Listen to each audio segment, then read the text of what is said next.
just darling. Congratulations on this. My goodness, was this daunting for you, scary, when you first read the material and go, what am I getting myself into here? Well, it was a bit like that. I didn't want to do it. I didn't finish the script because I started reading it. I thought, I don't want to do something, spooky again. I've done enough of those things. I just finished Wolfman and all that. And then my agent phoned and he said, I think you ought to read it and just make sure. He said, good. So I read it, and I met Mikael Hofström, the director, a few days later, and we had breakfast up here in the hotel. And I was so impressed by him because he's a very intelligent, cool, detached guy, European sensibilities, Swedish. And I liked his take on it. He said, I don't want to make this a spooky movie, kind of spinning heads movie, So then I read it and I started going into it and getting involved in it. And Mikael went back to England where he lives, and we had email correspondence. I said, well, I want to make the man. I had a couple of suggestions to add a couple of lines here and there. When I say to the young priest, I have my own crisis of faith. Every so often, I don't know what I believe in, but you just keep going. And right at the end of the film, I said, keep the faith. With all I might, keep going, because it's to lose it and to give it up, willfully give it up, and that is, I think, hazardous to one's mental health. Yeah, I wanted to say because I'm Jewish, and it doesn't really matter what religion, what denomination, whatever you are. Everybody has their feelings about faith. Yeah. After making this, did you think Are you about religious? faith? Are you religious? I'm not religious, but I'm observant, and I was brought up that way. But you go to temple and you have yes, on the holidays account, Yeah. But seriously, I think everybody thinks about faith and what they believe in. Did this make you think more about it after you finished? Well, yeah, I used to be an agnostic and an atheist, but I'm a fan of Christopher Hitchens, who's the professional atheist of all time. I think he's a brilliant man. I don't know Christopher, but he's been quite ill actually. But I read everything I can. I read Einstein. I read Darwin's Origin of Species. I read Dietrich Bonhoeffer's sermons. And you think, well, this man sacrificed himself to defend his church, the confessional church, in the face of Nazism, was executed. And so I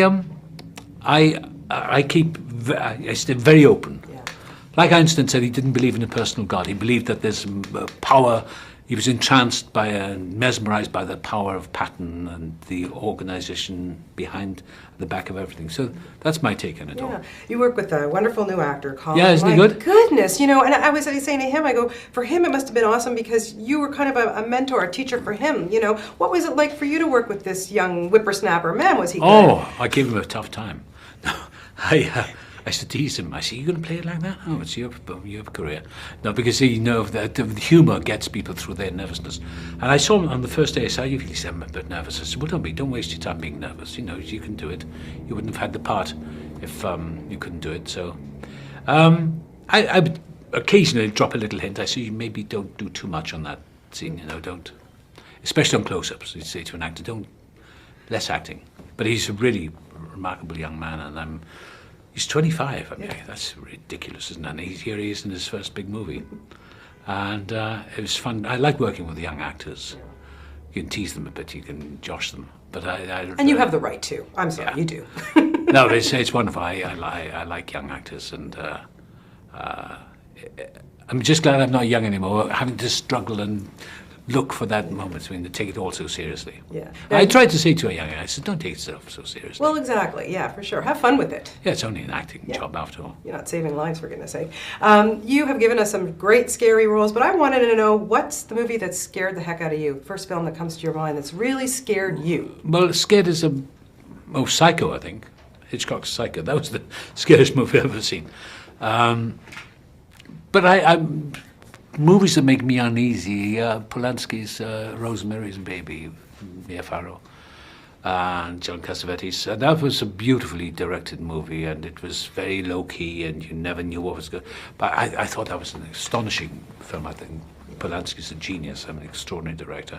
I think Mia Farrow's performance in that was astounding. And I think, Jack Nicholson's The Shining, a great performance there, and a great film by Stanley Kubrick. I enjoyed The Exorcist, which was much more,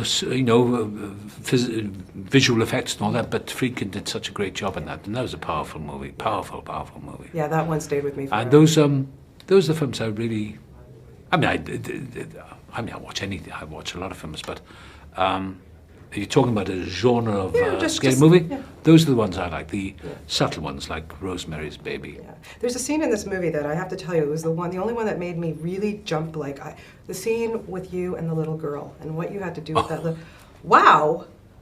Yeah, that was my first scene ever in Rome. I only filmed in Rome for one day, and she's a sweet little girl, and she did a good job there, and I just had to do what I do, and it made people jump. And I saw the film the other day. I thought, God, that was a bit brutal. It did make me But jump. it was only acting, Yeah, it didn't hurt anyone. But no, of course not. But wow, for you to do that with a little, Yeah. I have to ask you, you have been in so many wonderful, amazing films, but can you think back about the film that made you decide why you wanted to be an actor, or your love of film? Was there a particular film that you did? Well, watched? I was fortunate. I always wanted to be in movies. I came from a town where Richard Burton was born, so we came from there. So I wanted to be in the movies. And I worked in the theatre for many years, a number of years. I had a relatively short career in the theatre. I did some Shakespeare, I did Chekhov and all that stuff. But I was always restless. I was at the National Theatre and the Laurence Olivier and people like that. I was with Albert Finney and all that, wonderful actors that they are. But suddenly I was given an opportunity. Peter O'Toole saw me in a Chekhov play in National Theatre and gave me a film festival line in winter. And to work with Catherine Hepburn and Peter O'Toole was quite a debut for me. I was a young actor, and they were great mentors.